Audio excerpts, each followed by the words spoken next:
احكموا في اي حد، ها عندكم شبه الجزيره احكموا من شد، لكن مكه والمدينه لازم الامه العربيه والامه الاسلاميه هي التي تقوم عليه.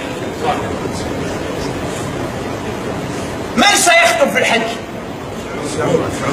عليه عمره ما يخطب جزائري، لا ما يخطب تونسي، لا ما يخطب مغربي، لا ما يخطب مصري، دائما يخطب سعودي. تحكم هذه سرقه وسطوه على الحرم المكي والحرم المدني لفرض ما تريدون انتم. على ما يخطبش قدوه المره هذه يخطب لنا يخطب انا ماذا بيا يخطب واحد اخر، ما يخطبش الا على العام هذا السعودي ويخطب حر. لا بد ان نفتك مكه والمدينه من النظام السعودي وردوها للشعوب الاسلاميه. هما يديروا الهندسه، هما اللي يبنيوا. بقات الان فتنه كبيره يا خاوي.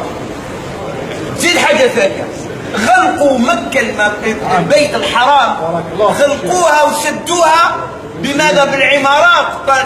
لو كانت هذه في الدول عند الدول الاسلاميه ما يديروا لها شيء، يديروا لها تخطيط ونديروا بناء خاص.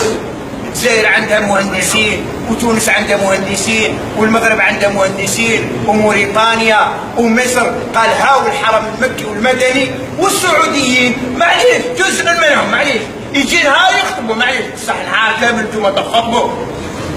يا سيدي انا جزائري رايح المسجد الحرام، نهار يخطبوا في عرفات وش يقول؟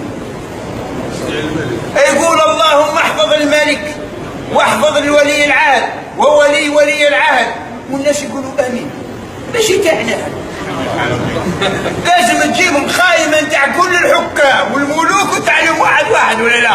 خاص هذاك بالك التونسي ما يحبش نتاع السعوديه ونتاع المروك ما يحبش نتاع، صحيح ولا لا؟ تخطب الناس. وشكون قال بلي هذاك ولي الامر تاعك ماشي تاعي؟